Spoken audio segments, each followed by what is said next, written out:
now recognize myself for our line of question. One of the most important things we can do to make American aviation more sustainable is increase the supply of American-grown, American-made sustainable aviation fuel, or SAF. SAF presents an incredible opportunity to support a critical industry in our nation's heartland.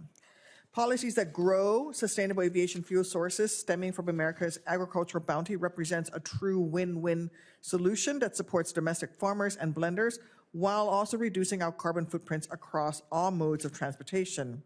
However, as has already been discussed, success is far from guaranteed. I'm troubled that outdated and inaccurate environmental models may prevent America's corn and soybean farmers from being a part of comprehensive climate solution. That is why I strongly believe that the forthcoming FAA reauthorization must require the federal government to use the most up-to-date life cycle emissions model, such as Argonne National Lab's GREAT model, that accurately consider crops, land uses, and carbon reduction practices in the United States. I mean, for example, ethanol produced in the U.S. using advanced precision farming methods plus carbon capture sequestration is much closer to being net carbon neutral than ethanol from Brazil, where rainforests are being cut down and high carbon emitting inputs are being used. Executive Director Welsh, how important is it to make sure that our life cycle emissions models account for real world crop, land use, and carbon reduction practices to ensure that we don't waste the game-changing potential of SAF to cut emissions by putting American-grown crops to work fueling our aircraft and other vehicles? Thank you, Senator. This is a very important topic.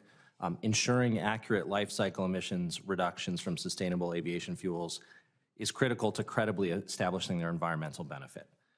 So under the Sustainable Aviation Fuels Grand Challenge that I mentioned, the agencies have defined SAF as those fuels that meet at least a 50% life cycle benefit.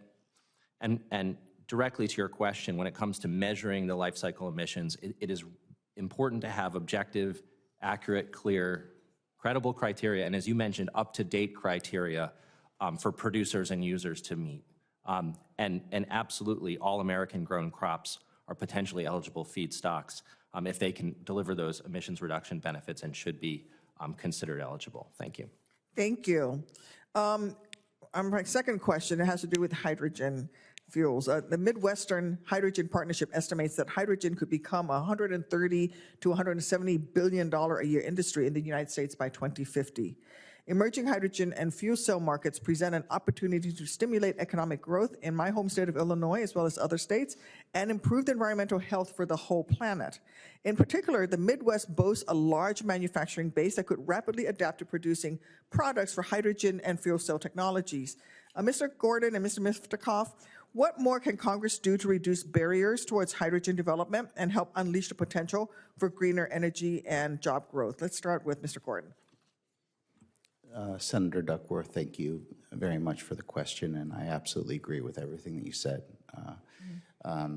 Look, I think we just need parity right now. The programs are in place for new aviation platforms, but right now it does feel like hydrogen aviation is being excluded. So I'm just asking for parity. Thank you. Mr. Miftakhov? And thank you, Senator Duckworth, for the question. From my side, again, it's the other flavor of parity is the setting up the right metrics for success, and what might work for some of the ground transport works differently for aviation due to difference in the environmental footprint of aviation because of the high altitude emissions. So some of the combustion of fuels is more harmful for aviation in case of aviation than ground transport, and that needs to be reflected. The fuel cells specifically, or hydrogen electric approach, represents the best of all possible worlds because, and there are multiple third-party studies on this by now, it's 90 to 95% full life cycle abatement of all harmful effects of aviation.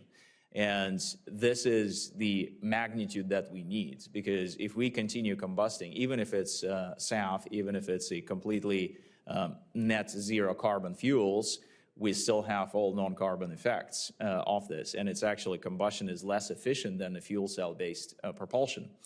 for small aircraft economically 3 times worse than fuel cells. For large aircraft, twice as bad, economically, without even talking about emissions.